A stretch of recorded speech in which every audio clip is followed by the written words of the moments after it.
Knapp and John Zeratsky. Make time. How to focus on what matters every day.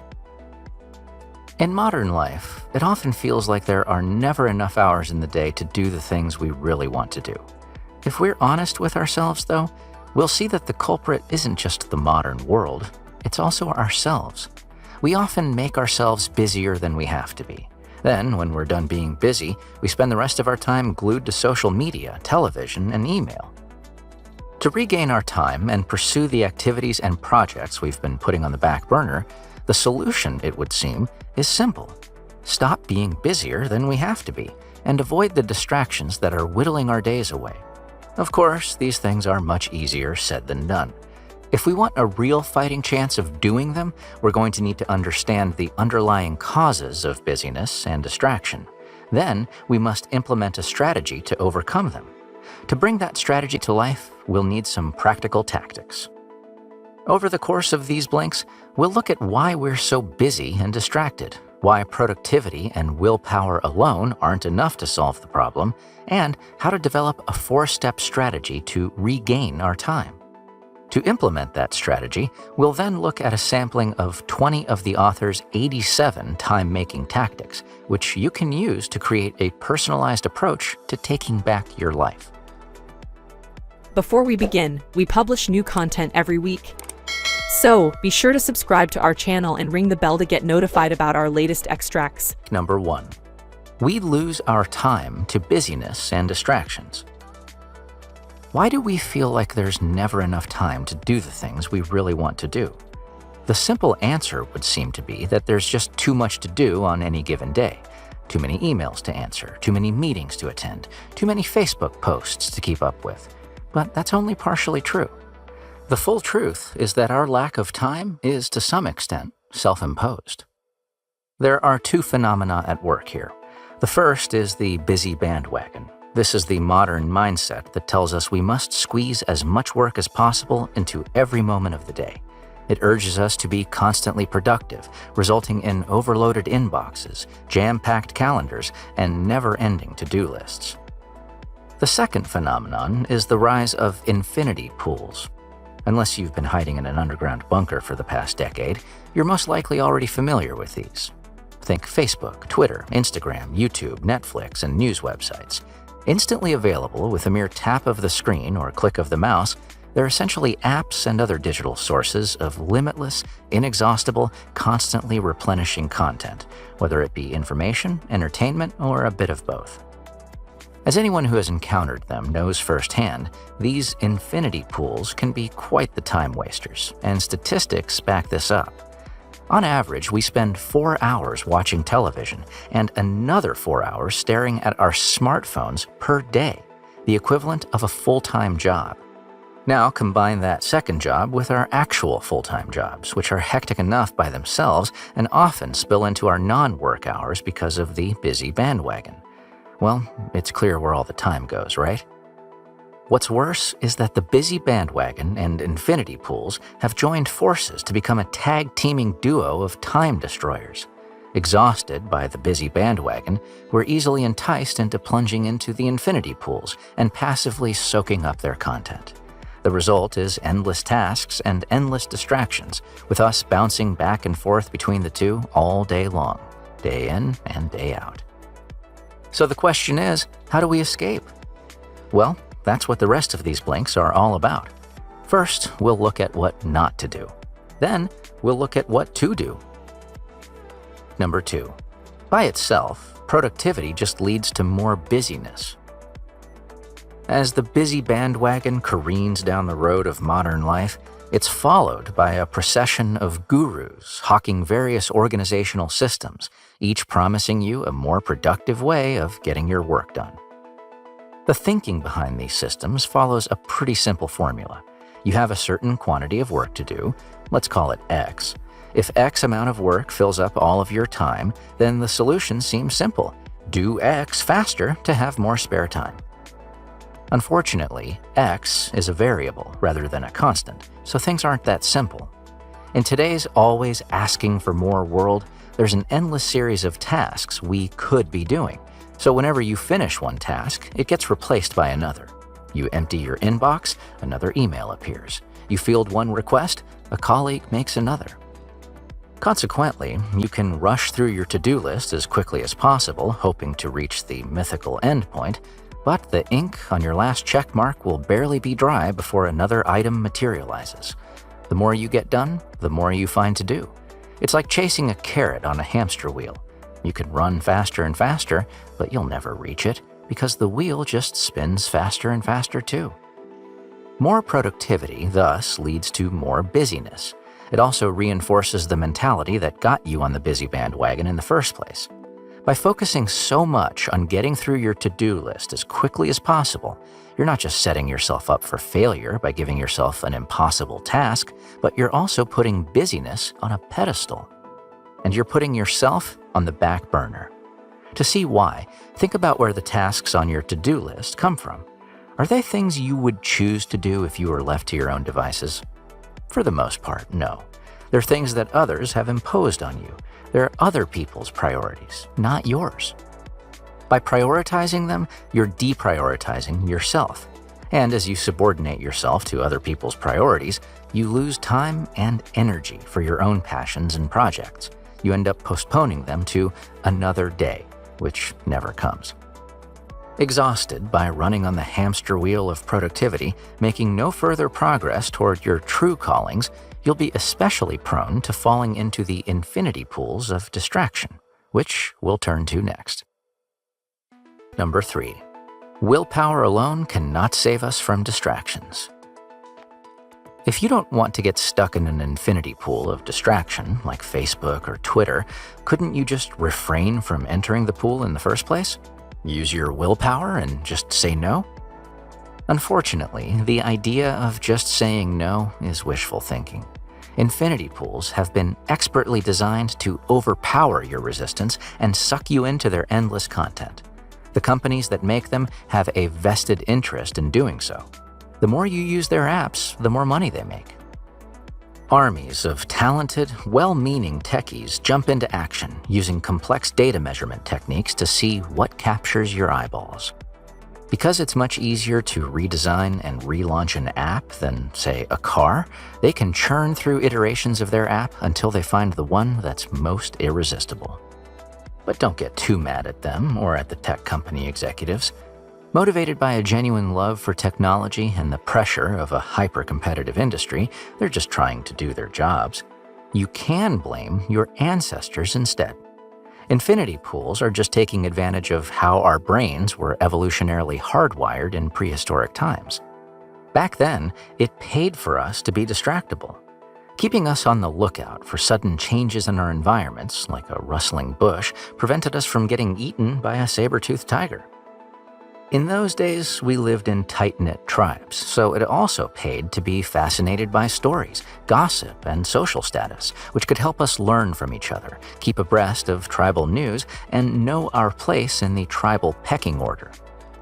Finally, going out to hunt mastodons or gather berries meant never knowing exactly when or where you might get lucky, so our brains evolved to be motivated by unpredictable rewards. That way, even if a particular valley or patch of shrubs proved mastodon or berryless, we'd keep searching for food. Back then, these predispositions served us well. But today, they make us prey to phone notifications that grab our attention, clickbait headlines that intrigue us with stories, tweets that relay gossip, Instagram follower accounts that quantify our social status, and endless Facebook feeds that promise the unpredictable rewards of interesting links hidden between boring posts. The combination of expertly designed apps and prehistorically shaped minds is too powerful for us to resist by willpower alone. We need strategies and tactics, which we'll turn to next. Number 4. To overcome busyness and distractions, you need to change the default settings of your behavior. If willpower alone isn't enough to defeat infinity pools, and if productivity just makes the busy bandwagon stronger, how do we escape their clutches? Well, as with vanquishing a supervillain, the answer lies in identifying the ultimate source of their superpower and taking it away from them. That source can be summarized in one word: reactivity. Both the busy bandwagon and infinity pools derive their power from our being unmindfully reactive to external stimuli. A colleague emails you with a question, and you feel obligated to respond to it immediately. Your phone buzzes with a notification, and you feel compelled to look at the screen. You do these things without even thinking about them, and that's precisely the problem. Riding the busy bandwagon and wallowing in infinity pools have become our automatic behavioral reactions to professional demands and digital technologies. If we think of our minds as computers and our behaviors as a program, we could say that unmindfully reactive behaviors have become our default settings. At the beginning of each day, this is how we're already set up to respond to the stimuli of demands and technology we'll encounter. This is similar to how when you turn on your phone for the first time, it defaults to sending you certain notifications, displaying a certain background, and playing a certain ringtone. If you know how to operate a phone, you know how to reprogram its default settings to change the notifications, background, and ringtone to your liking. In the following blinks, we'll look at how to reprogram your own default settings in order to stop being unmindfully reactive, which leads to falling into the traps of the busy bandwagon and infinity pools. You might be wondering, where are we heading with all this? Well, if the problem with our default settings is unmindful reactivity, then its antidote is the opposite: mindful proactivity. We'll start looking at what this is and how to cultivate it in the next blink. Blink number 5. To change your default settings, you need tactics and a strategy to create barriers between you and your time wasters. In Homer's Odyssey, Odysseus faces his own version of infinity pools, the sirens. They are winged creatures whose bewitching voices lured sailors into crashing into the rocks from which they sang. Sailing toward them, Odysseus was mindful of his own limitations. He knew he couldn't resist the sirens by sheer willpower. Wanting to hear the siren songs, but not wanting to crash into the rocks, Odysseus came up with a simple but brilliant solution. He proactively tied himself to the mast of his ship and made his sailors put beeswax in their ears so they couldn't react to the siren song. That's the simplest way to explain being mindfully proactive. Think and act like Odysseus. The busy bandwagon and infinity pools can be as irresistible as the sirens. However, like Odysseus, we can create barriers between us and them that prevent their songs from luring us in, or even reaching us in the first place. There are simple but powerful tactics you can employ to create these barriers. We'll get into this more specifically later, but for now, here's just one example. Avoid the temptation of scrolling through Facebook simply by setting up a website blocker. At this point, maybe you're thinking, enough already, just tell me the tactics. Well, hold on just a little longer, because it wouldn't do any good to just list a bunch of tips and tricks. That's because tactics by themselves are not enough. You need a strategy to guide them. That's especially true here, because there's no one-size-fits-all set of tactics that's going to work for everyone. Each person is different, and you need a set of tactics molded to the contours of your specific personality. The strategy that comes next will enable you to find the set of tactics that works for you.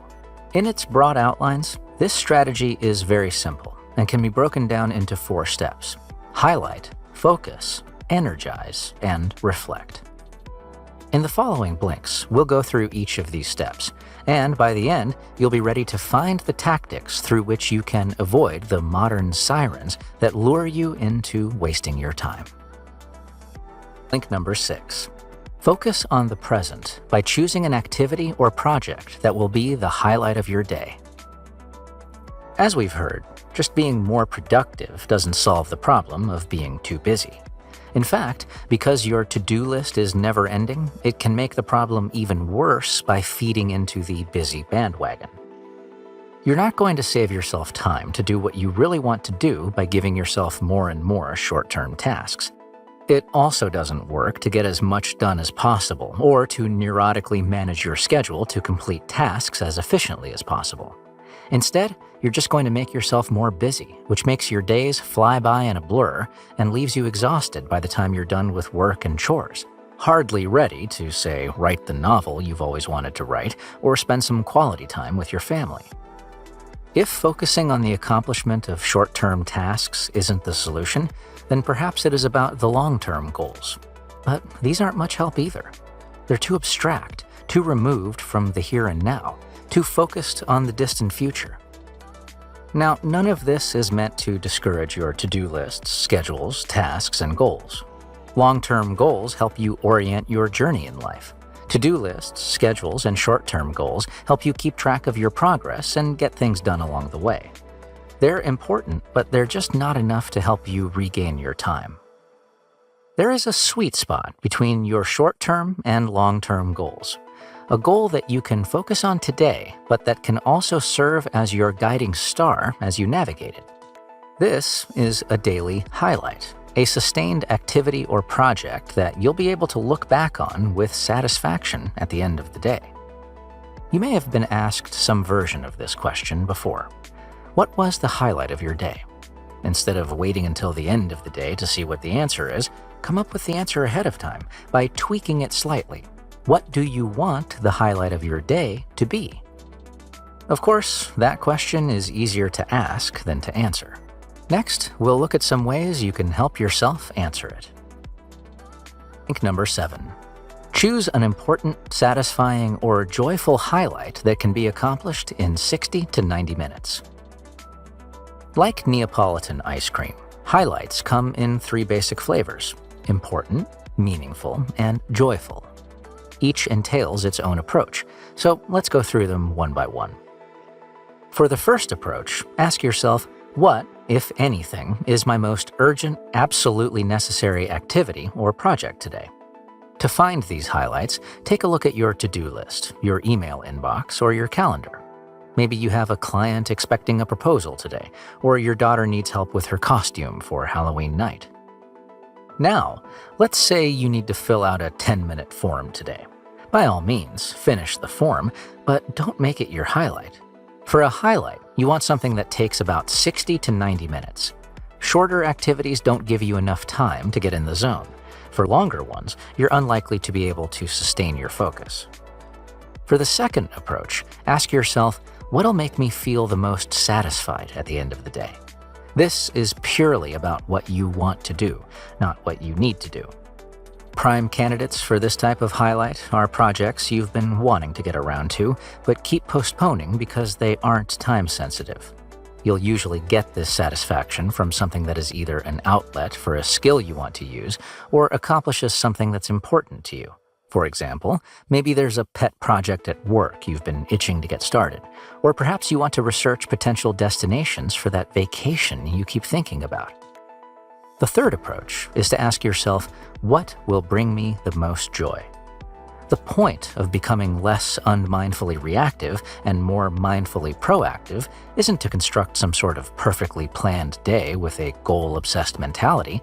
It's to live a fuller and more joyful life.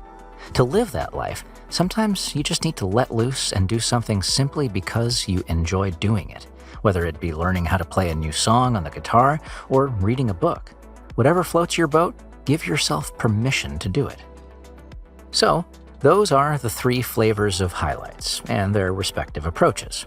Which one do you take? Every day, you should trust your gut and choose whichever one feels right to you. Number 8. Try out tactics to help you choose your highlights. You might still need assistance with choosing your highlights.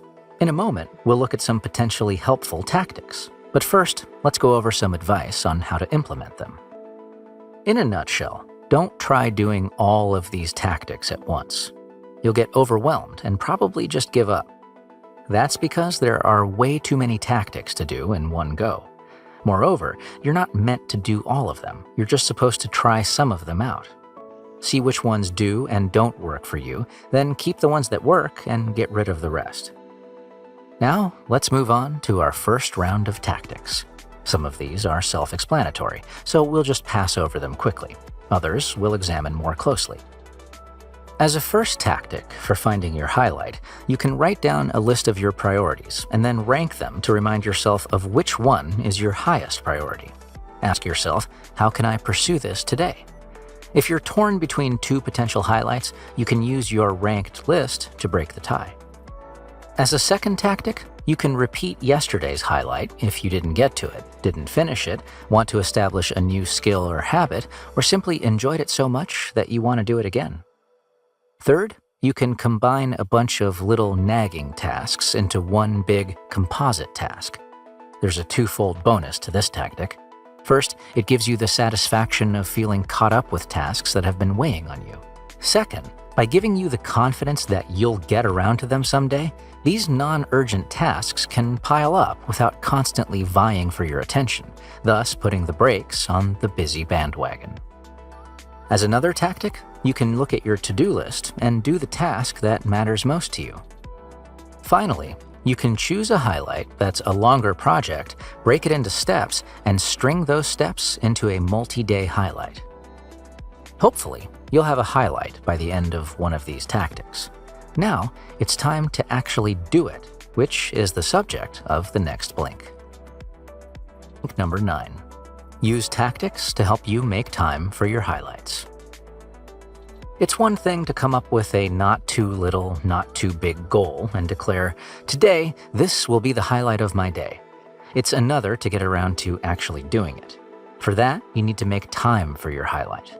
Here are some tactics that can help. You can estimate how long your highlight will take to accomplish and schedule it into your day.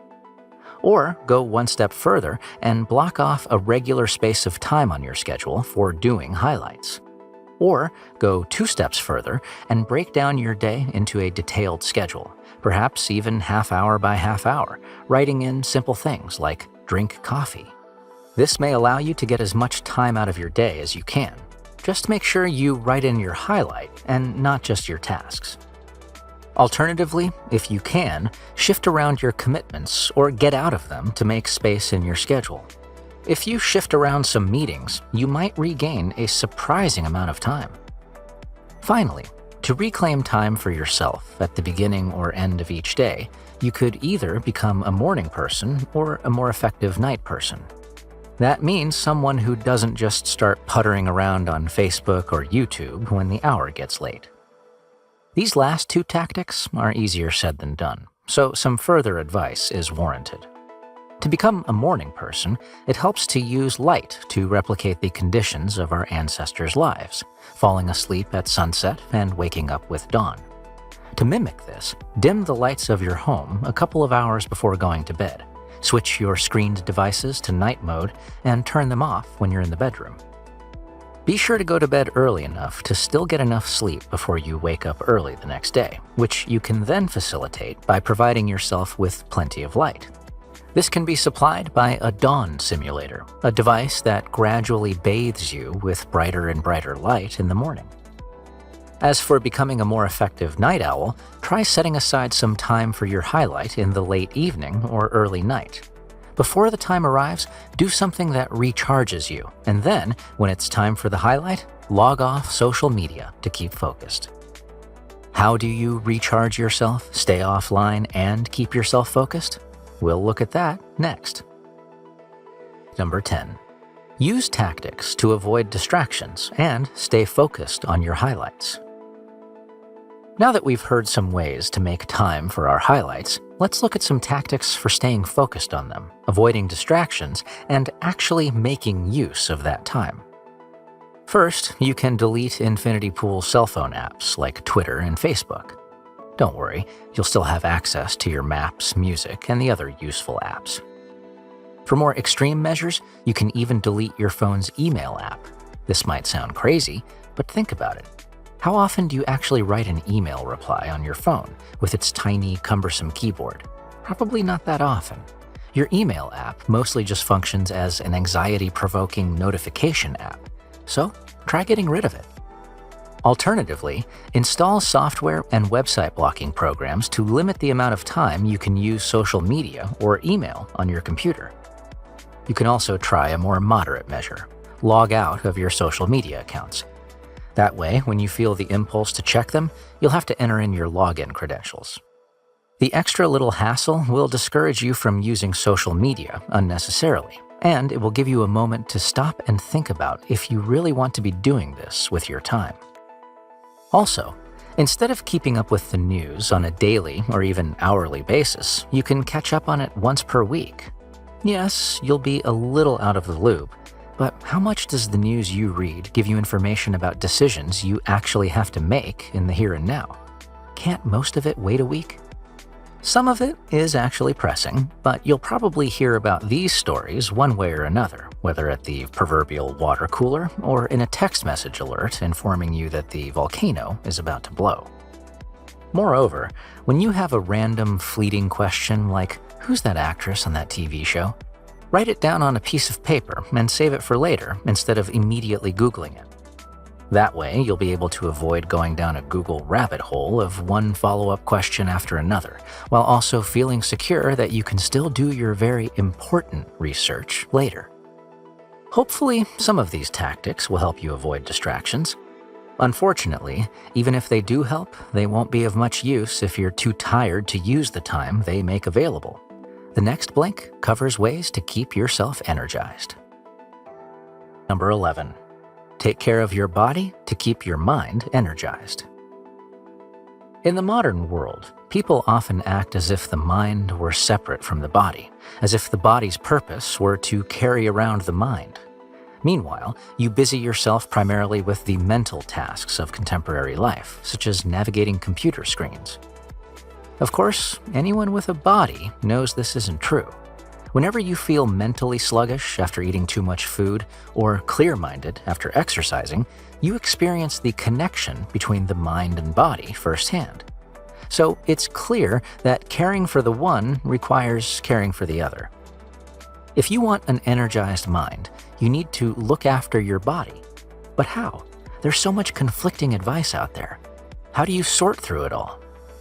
Fortunately, most of the things you need to know are pretty simple and come straight from human prehistory.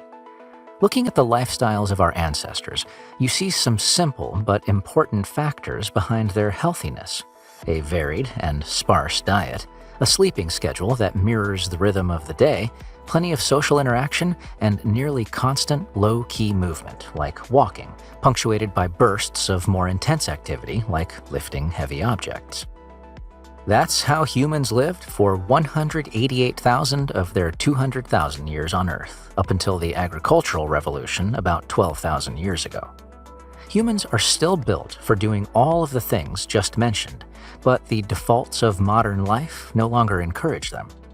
Instead, they encourage you to sit around, watch screens, eat processed food, and squeeze in sleep.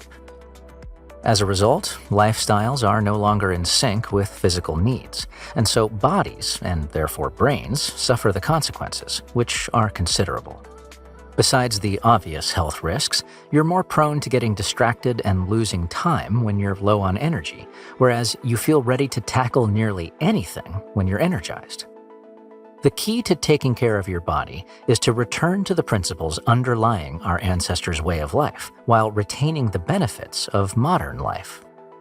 This isn't about adopting an extreme paleo diet or anything like that, but about making your evolutionarily shaped needs more in sync with your societally shaped lifestyles.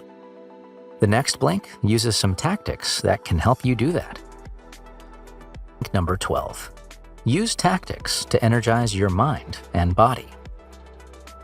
Like the key factors of our prehistoric ancestors' lifestyles, the tactics for taking care of our minds and bodies can be broken down into 4 categories: exercise, diet, social connection, and sleep.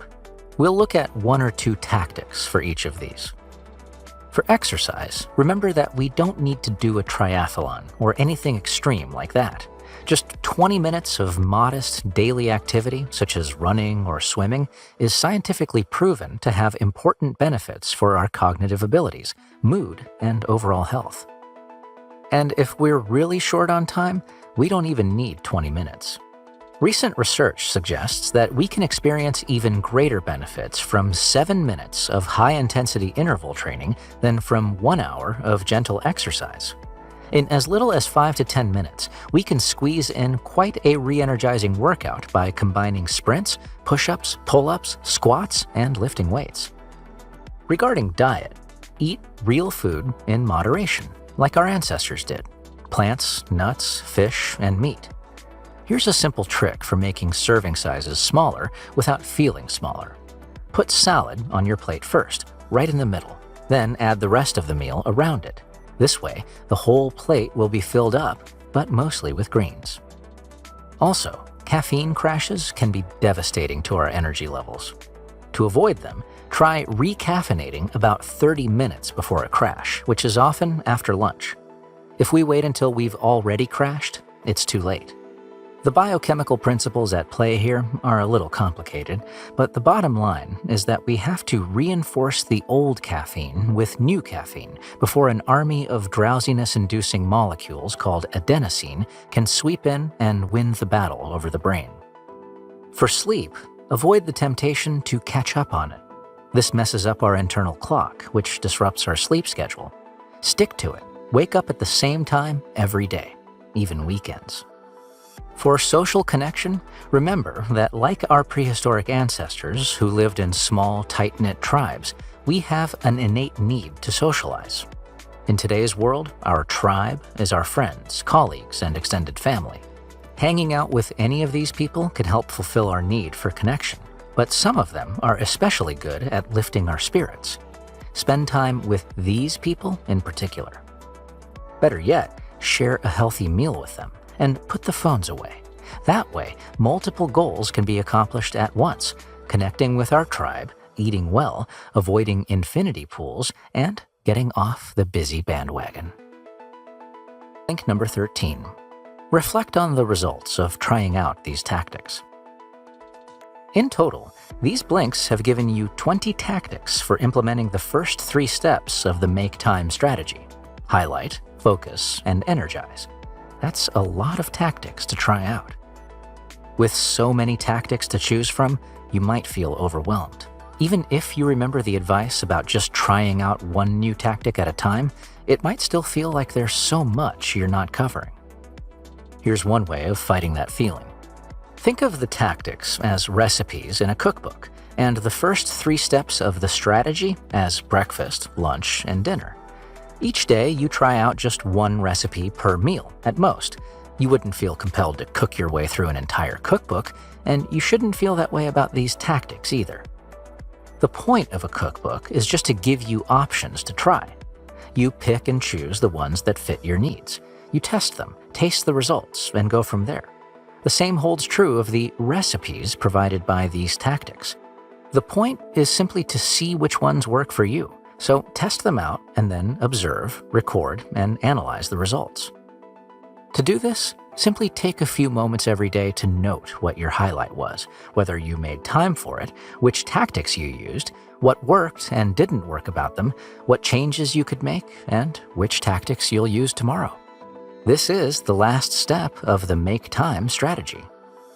To further keep track of how you're doing, you can also rate your focus and energy levels on a scale of 1 to 10. And to add a positive spirit to the whole endeavor, you can write down a moment for which you feel grateful. That way, you'll be attuned to the positive developments that you may see in your life. If all goes well, these developments will be considerable. They'll give you more time, energy, and focus for the activities, projects, and people you really care about.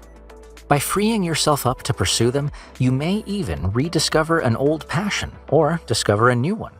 Perhaps you may pursue your career with renewed vigor, or perhaps one of your projects or hobbies will blossom into a brand new calling. That's exactly what happened to the authors. One of them left Google to become a writer. The other left YouTube to pursue sailing. Where will your journey take you? There's only one way to find out, and that's to begin. The key message in these blinks? The main reasons we feel like we never have enough time are the busy bandwagon and infinity pools.